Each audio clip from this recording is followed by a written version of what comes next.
Shalom Bapak Ibu yang dikasihi oleh Tuhan Yesus. Kiranya Bapak Ibu dengan saya senantiasa dipelihara kehidupan kita dimanapun Bapak Ibu berada. Di tengah-tengah kesibukan, di kebun, di ladang, ataupun dimanapun kita berada. Kasih Tuhan sempurna atas kehidupan kita selaku umat yang percaya kepada Dia. Dalam kesempatan berbahagia ini kita akan bersama-sama, kita akan merenungkan firman Tuhan yang saya kutip dalam Galatia pasal 3 ayat 13 dan 14. Galatia 3 ayat 13 dan 14. Demikian bunyi firman Allah. Kristus telah menebus kita dari kutuk hukum Taurat dengan jalan menjadi kutuk karena kita. Sebab pada tertulis, terkutuklah orang yang digantung pada kayu salib. Yesus Kristus telah membuat ini supaya di dalam Dia berkat Abraham sampai kepada bangsa-bangsa lain, sehingga oleh iman kita menerima roh yang telah dijanjikan itu. Yesus Kristus telah membuat ini supaya di dalam Dia berkat Abraham sampai kepada bangsa-bangsa lain, sehingga oleh iman kita menerima roh yang telah dijanjikan itu. Nah, Bapak Ibu yang dikasihi oleh Tuhan Yesus Kristus, bahwa rencana Allah dari semula adalah Kristus. Awal daripada segala sesuatu sebelum ini dijadikan, Kristus itu sudah menjadi rencana Allah yang luar biasa. Kristus direncanakan sebagai Dia kepala atas segala sesuatu, dan Dialah sebagai Tuhan. Dan Dialah sebagai Raja atas segala yang ada. Dan pelaksanaannya dalam melalui salib. Pelaksanaan atau prosedur kedatangan Kristus ke dalam dunia ini adalah melalui salib. Dan itu sebabnya pada saat kemarin kita belum lama merayakan bagaimana hari kematian Tuhan kita, di mana Dia disalibkan di Golgota, yang bagaimana Dia dimuliakan, Dia naik ke sorga, dan Dia mencurahkan rohnya yang kehidupan bagi kita sekalian. Dan dalam firman Allah dalam kesempatan yang berbahagia ini dikatakan bahwa Kristus menebus kita dari hukum Taurat melalui apa? Melalui dirinya disalibkan. Sebab ada tertulis, terkutuklah orang yang digantung pada kayu salib. Terkutuklah orang yang digantung di atas kayu salib. Kristus telah menggenapi daripada tentang perihal tentang firman Tuhan ini, bahwa Dia telah tergantung di atas salib untuk menebus Bapak Ibu dengan saya dari kutuk, dari dosa, dari kecemaran, dari ketidakmampuan, dari sakit penyakit. Kita dipindahkan, kita dipulihkan kembali ke dalam hubungan yang erat dengan Allah Bapa di sorga. Kita yang dulunya harus terkutuk dan mati, kita dihidupkan bersama-sama dengan Dia. Kita yang harusnya menjadi lawan dan musuh yang daripada Allah, kita selalu akan bersama dengan Allah melalui Kristus Yesus, dan kita menjadi anak-anak Allah yang hidup. Dan firman Tuhan yang mengatakan demikian. Kristus Yesus adalah rencana Allah sejak semula, dan salib adalah pelaksanaannya, prosedur di mana kedatangannya ke dalam dunia ini untuk membawa kita ke dalam anugerahnya yang ajaib dan luar biasa. Nah, di dalam kitab Galatia ini bagaimana Kristus yang disampaikan oleh Rasul Paulus kepada jemaat Galatia, yang dimana jemaat ini mereka hidup dalam keterpurukan dalam secara religius. Oleh karena apa? Mereka masih terpaku dengan hukum Taurat.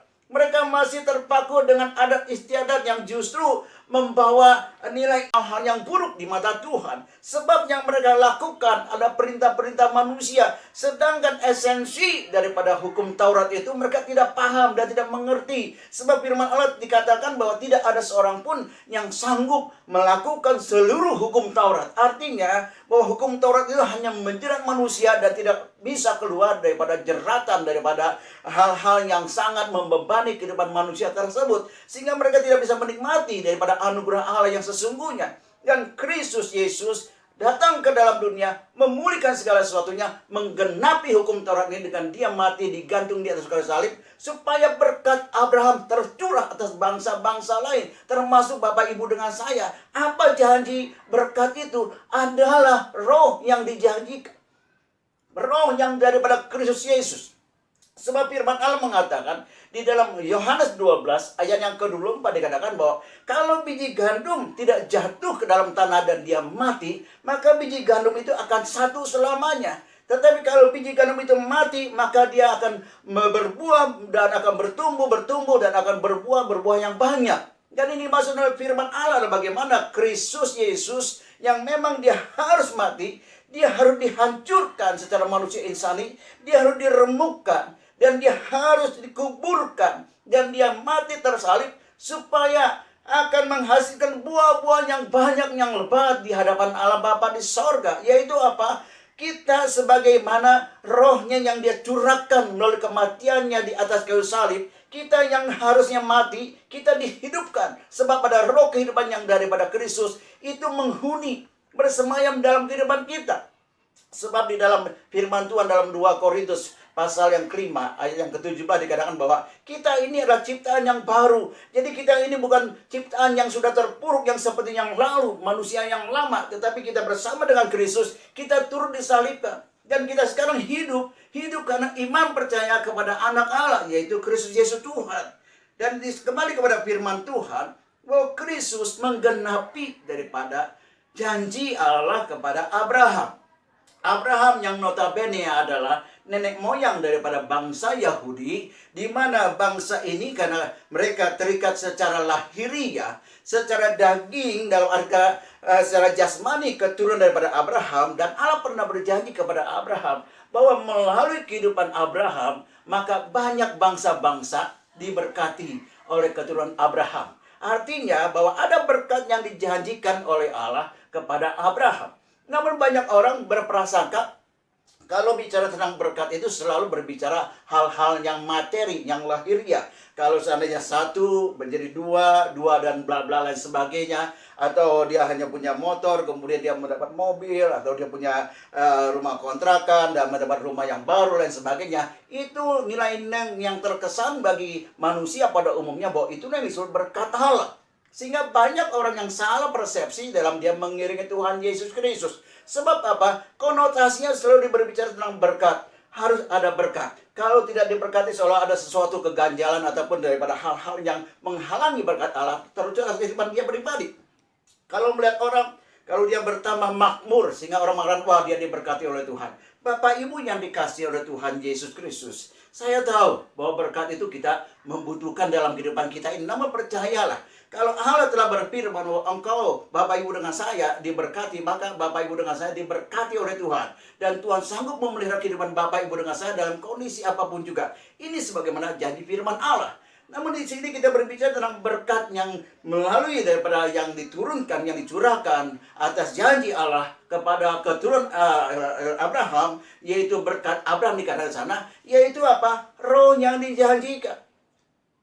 Di dalam Lukas pasal 11 ayat 11 sampai 13 dikatakan, kalau ada seorang anak minta ikan kepada orang bapaknya, maka si bapak dia tidak akan memberikan ular. Atau kalau seorang anak minta kepada bapaknya, minta telur diberikan kalajengking, dan itu ada sesuatu yang mustahil dan tidak mungkin. Apalagi dikatakan oleh firman Allah, Bapa kita di sorga, dia maha kasih, maha penyayang. Kita minta bukan segala sesuatu yang sifatnya hanyalah fana, tetapi yang kekal. Apa itu? Yaitu roh yang dijanjikannya kepada kita. Selaku orang yang percaya kepada Kristus Yesus yang telah mati bagi kita sekalian. Dan dialah melalui dia itu kita mendapat kehidupan.